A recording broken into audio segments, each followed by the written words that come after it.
particular race was on my race schedule. Since it's been on since, you know, I've been thinking about it since last November. You know, I chose it because it is the second oldest United States, or North American rather, Ironman.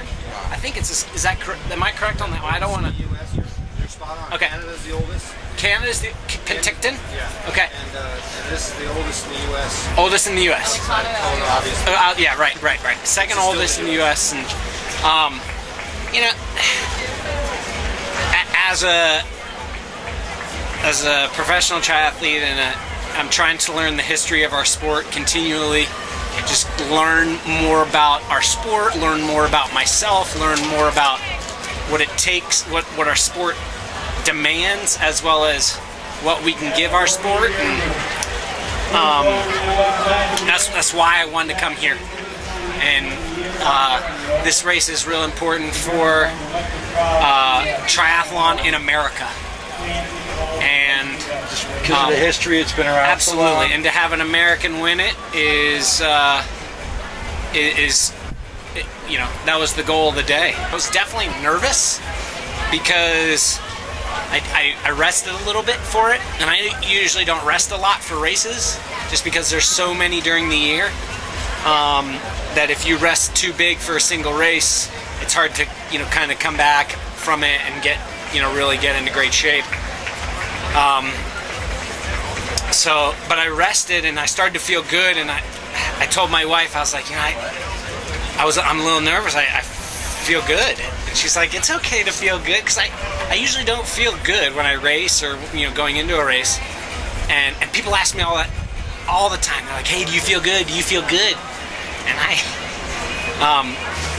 I say, you don't need to feel good to go fast, because that's usually how I usually don't feel good, and going fast hurts. So I usually say, if it feels good, you're probably not doing it right, unlike other things in life.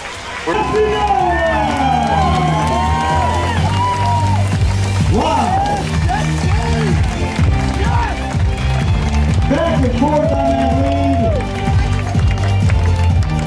Yeah, and I was literally, I volunteered here last year and stood in the volunteer line. You know, so it's a big surprise to be back here today and winning it. What was it like coming to that finish line, knowing you were the top person, you got to run through that banner? What was that like? It was really exciting. I wish I could do it again, actually. I was running scared most of the race. I just didn't know. My teammate, who was, I think, ended up second. She's a really strong runner, so I wasn't getting any splits out there. I didn't know how far ahead I was, so I didn't believe I won until I'd actually crossed the line. Victory for Logan! You are an Ironman, you are a Marine, thank you for your service. 25 years old.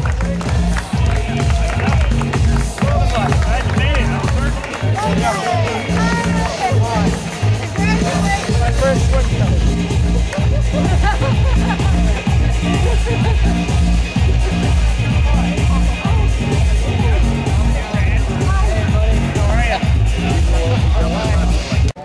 I mean, top 10, how do you feel? That was the best race of my life, and I came here today, and my coach the first time my coach was on the corner from Scott Bombard, and I remember him being on the corner, and he was just like taking this last 50 meters, and I called him up when I was in Kona, and I finally qualified for World Championships, and the only thing he said to me when I went 9:02 was, don't let this be your best race.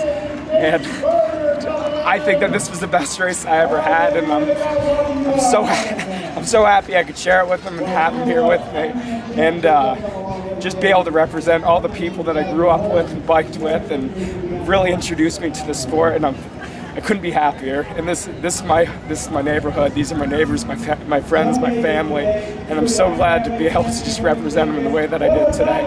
All the more special considering it's a local race for you. Exactly. This is my house. I'm always going to come back to this race. As long as it's here, I'll be here. And how about the support at the end for you? I've never heard my name so many times, and the support was overwhelming. And I couldn't force myself to ever walk or anything. I needed to push myself to show these guys that I would do anything in the world to represent them in the right way and show them that the great up north, Plattsburgh, Keysville, that we run things around here, and there's some incredible talent around here.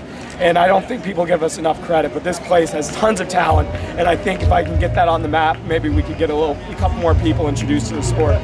Now take me through your splits. Where do you think you were strongest today? I have spent so much time trying to learn how to swim, and to be able to do what I did out there, I came out in 28. I just had a smile across my face, and on the bike I went out a little too hard on the first loop. But my nutrition was nailed, and I kind of just toned it down a little bit on the second loop, and I felt absolutely great. Went out on the run, and I just felt incredible. I nailed absolutely everything. My heart rate was right where it needed to be. It was a flawless race. I cramped up a little bit with 2 more miles left to go and lost, I think, 2 or 3 spots with 2 more miles left to go. But they deserve it. Those are my teammates that passed me in the first place. They work equally as hard as I do. So whatever, I'm really proud of them. You talked to our reporter about the struggles you've been through, and you've had to really kind of budget yourself. Does a moment like this make it worth it? Everything's. For a while there, I was losing hope. I almost dropped out of Ironman Louisville on my birthday. I ended up in the hospital for 4 days on oxygen because my lungs were bleeding. I still finished the race in 10 hours. I don't quit. I would never quit anything in my life. But and then I had my Achilles injury. That forced me to drop out of 70.3 Texas. And I thought I was over. I was losing faith. I almost stopped racing this year because I lost faith. I went into depression. I had nothing. And to be able to come back and have this, and I'm back, and it's the proudest moment of my life. I'm so glad.